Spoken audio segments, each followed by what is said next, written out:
Happy Thursday, happy Thursday, happy Thursday. This is Forrest out in St. Louis. Hopefully you're having a absolutely wonderful, wonderful week. Getting ready to go into a holiday weekend, celebrating our independence, greatest country on the planet. Totally excited about that. Glad to be an American. I'll be blessed to live in America and have all the freedoms that we have here, even on days that we have imperfect days. Our worst day here is probably then somebody else's best day somewhere else. So absolutely excited about that. Going to go through some stuff here. How do I reply? What do I say? Some simple techniques have got me tons of customers and referrals. And basically, let me ask you this question. Have you ever sent out a prospecting message and then reply back with an objection? You're not quite sure what to say. Well, I'm going to go through and share some ideas with you, basically just a general conversation concept. It's what I call a relationship skill building, which is really neat. And once you figure out how to do this, once you figure out how to take a pause and just be a normal person rather than a networking roid, network marketing roid, you'll be able to do this relatively easy. So I'm going to bring up some examples and I'm going to talk about some things. Hopefully I saved my examples here so we can go through that. So if for those of you that don't know me, my name is Forrest Knight. I'm a social media marketing strategist. I love helping people succeed online. I have a goal of no more empty refrigerators. Simply what that means, people are struggling. People have some type of empty refrigerator somewhere that they need to fill. And when I was growing up, I like to explain this a little bit. I don't know why I'm doing it today, but I'm going to. When I was growing up, one of the things that really sucked as being a kid was towards the end of the month, going literally into the kitchen, opening up the refrigerator, and there was nothing in it except an empty light. And I got used to that. I got so used to it, it was just sort of numb to me because I knew from the age of 8, I made a decision at age 8 that someday I was going to be a millionaire, because having empty refrigerators, not having a car, living in a crappy neighborhood that all sucked, and I didn't want to stay there. And I made that decision. I didn't know what it was going to be. I had no clue on how that was going to happen, but I knew that if I kept that in the back of my brain, that somehow I was going to do that. So I compensated that empty refrigerator by doing some things like, mowing grass, cutting grass. I scrounged up a lawnmower, some stuff, and I would go door to door and ask people if I could cut the grass. They would pay me. Then in the wintertime, I scrounged up a snow shovel, and I shovel snow in the wintertime, and I scrounged up some money because I was tired of being hungry at the end of the month, and I made that happen. So the reason that I do these Facebook Lives is hopefully that I'll share some information with the goal of sharing some information that will impact somebody's life, to maybe have the light bulb come on so that they can make a decision to take a step. And for whatever that empty refrigerator might mean to them, it might mean, paying off some debt. It might mean bringing a spouse home from work. It might mean having enough money to buy a car. It might mean having enough money to move to a nicer neighborhood. Whatever that empty refrigerator is to somebody, the whole goal is to make an impact. And the cool thing about it is, it might not be me making that direct impact on somebody. It may be somebody that I meet, that somebody meets somebody else, and somebody meets somebody else, and as a result, that person goes out and makes an impact on thousands of people. So that is what the goal is. So if you're new, you've never been here before, you haven't seen me live, feel free to comment what part of the country that you're joining me from. If you've been here before, swing by and say hello. Really appreciate you guys. And of course, any of these lives, if you ever have any questions, if I'm not clear about something, please feel free to jump in and ask. And I've got a really cool tool that I think will help you when it comes down to basically handling objections that you're absolutely going to appreciate. So I'm going to do a goal here. I'm going to bring up. So what do you say? What do you say when you're reaching out to somebody? How do you respond to someone when you send out a prospecting message and they come back with something? It doesn't really matter what they come back with, but basically they come back with a message and you're not quite sure how to reply. I'm going to find this post here. I'm going to read this to you as I'm talking. Let's see if I can find it. This might be it. Yes. So let's see. All right. So here's the post, and I'm going to read this because you know, when people reply to things or they say certain things, it just depends on how you reply back to them, and it's very, very important that you respond back to them, basically repeat back to them. So in relationships, one of the things in relationship counseling they tell you, if your wife says something to you, rather than go into argument mode, you repeat back. So to be clear, what you said is, and you repeat back exactly what they said so they can hear it, right? Sometimes people will say stuff. Sometimes they're in an emotional state and they'll just blah, blah, blah. They'll just blurt out some stuff. And it may be angry, they may be upset, they may be emotional, who knows what it is. So we have two ways that we can reply to that. We can go into fight mode and we can go, ah! Or we can say, you know, to be clear, what you just said to me was da da da da da da. And you repeat it back to them. And they'll say, well, no, that's not what I said. And now you got to be careful how you reply to that. Well, that is exactly what you just said. Did you mean something different? Right? So those are the exact words you just said to me. Did you mean something different? Now that's relationship stuff, right? So in marketing stuff, it's a little bit different. And I'm going to read this one to you because it was pretty simple. And this is mine. I'm not perfect. Some people may say things a little bit different, but she said, blah, blah, blah. I know we don't really know each other. Blah, blah, blah. Working from home, making some extra money. If I should, totally cool. If not, either way. And then she replied back again. And then the other person said, I did, and I'm not interested in I did, and I'm not interested in an MLM. I'm already broke enough. So there's a billion different ways you can reply back to it. And then my reply is, I hear you. I used to be super broke too. I did. I just talked about my refrigerators, right? I didn't say like last week. I said used to be super broke too.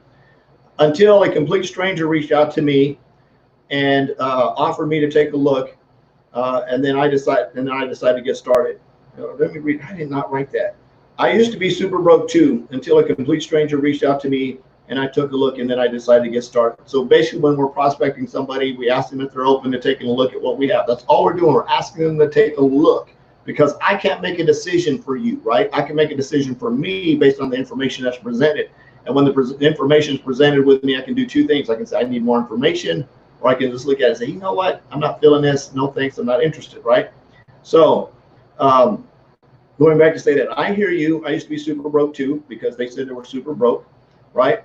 Until I used to be super broke until a complete stranger, because again, I reached out to them. I didn't know them. Reached out to me and had me take a look. And then I decided to get started. Having a business isn't for everyone. That's cool. I get it. However, if you know anyone who is open to the MLM business model and is simply open to taking a look, I'd appreciate a referral. So basically, I took their little, I'm broke. That's exactly what she said. She said, I did, and I'm not interested in MLM, already broke enough. So I answered all the questions without being combative. I said, I get it. I've been broke too. I understand that being in business isn't for everybody. If you do know somebody that's interested, that's open to taking a look at the MLM business model, I'd appreciate a referral. Or I can go completely other. And then again, there's no right or wrong way to this. This is how I would reply. Or, I feel you. I used to be super broke too, period. Curious, would you be open to checking out our product lineup to see if it might be a fit for you and your family? Thanks for responding. Now, some people say I'm already broke enough as a deflection to think, well, if I tell them I'm broke and I don't have any money, they're going to stop bothering me, which they could be completely just lying, right? They're just trying to get you off the phone. They don't want to talk to you. They're just trying to blow you up. That can be a blow off move, right? So you can say things like that. You can say, hey, see if it'd be a fit for you. Now, the second part, when I ask somebody, typically I prospect up is always my goal. Is when I'm reaching out to somebody, I attempt to prospect people that have money. I have an avatar built. I sort of know what they look like. I talked about that last night on my live.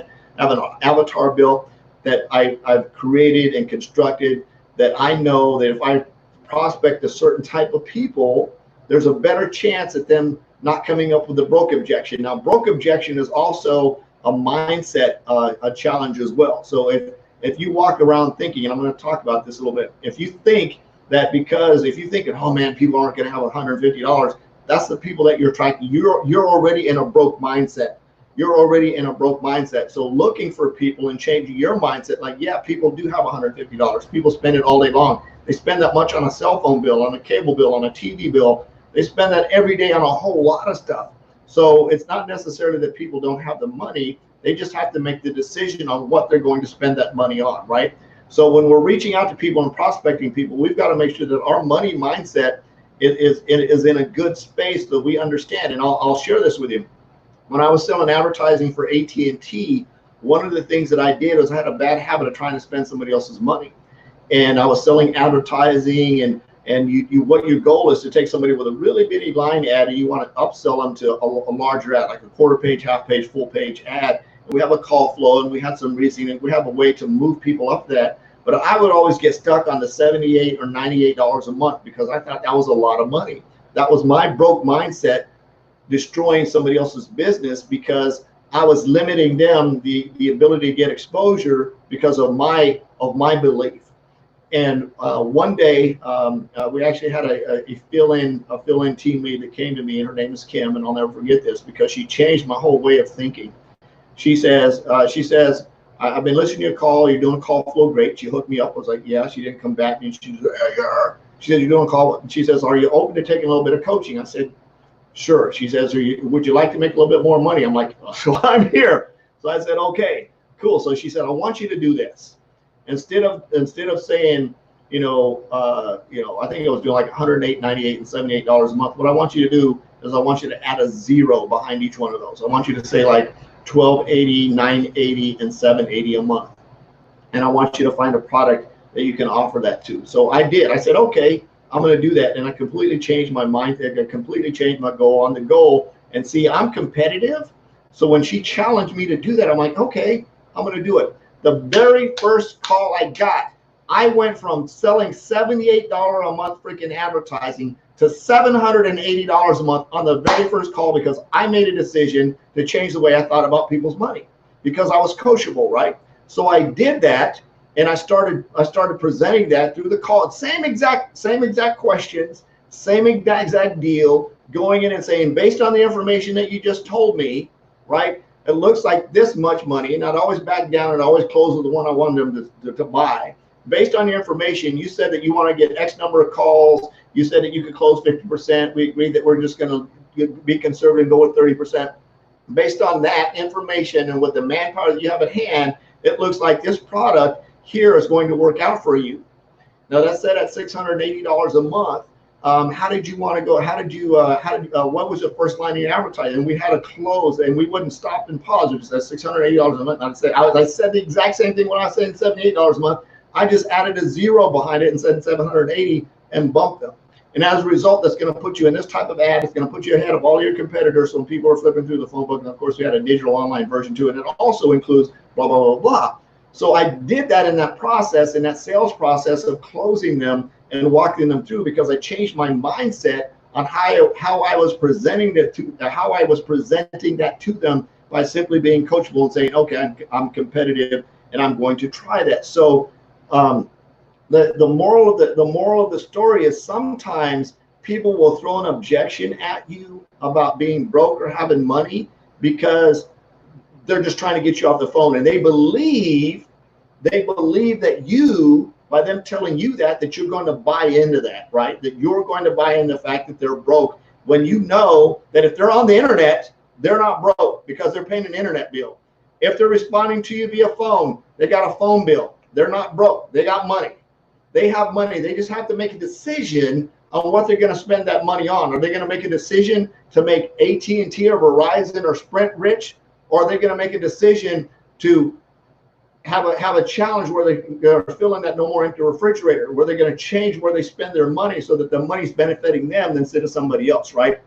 So when we read something like that, it's very important for us, how we respond is to read between the lines. Like, what is that person really saying? What do they really mean?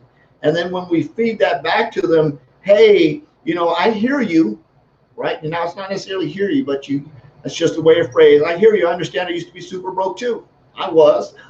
Until a complete stranger reached out to me and I took a look, and then I decided I wanted to get started. I decided. It wasn't somebody else. I looked at the information and I decided having a business isn't for everybody. Took it, I took it away from them, and that's absolutely okay. I get it. However, if you know anybody who's open to the MLM business model and is willing to take a look, I'd appreciate a referral.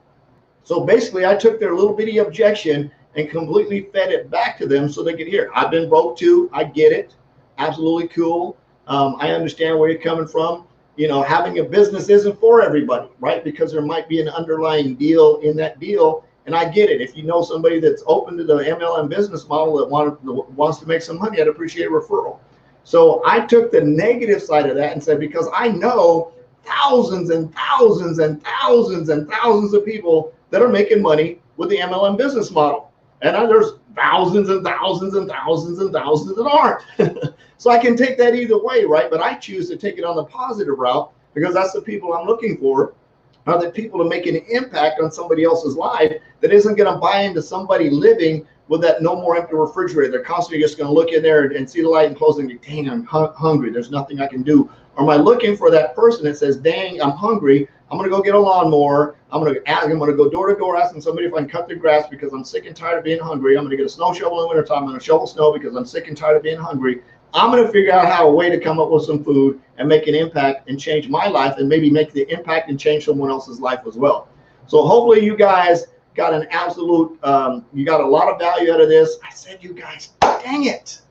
You guys need to, I think I need to put a quarter in the bucket every time I say that. So hopefully you got a lot of value out of this. It's a challenge. It's a challenge that I am getting away from. My goal is to speak to the individual. It's a Facebook learning thing. It's a marketing thing. It's a training thing. It's to speak to a singular person. I'm working on it. I'm working on it. I'll get it down one of these days. So if you're at a point you're ready to change some people's lives, if you like the follow-up scripts that I use, the closing blueprint, for lack of a better word, shoot me a private message.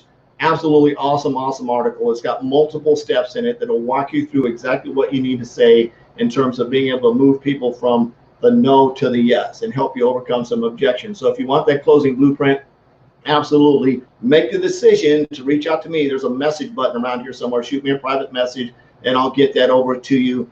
I love you. Jesus loves you. There's absolutely nothing you can do about it. Go out and make an extreme impact with a mission of no more empty refrigerators. Peace out. We'll see you later. Bye-bye.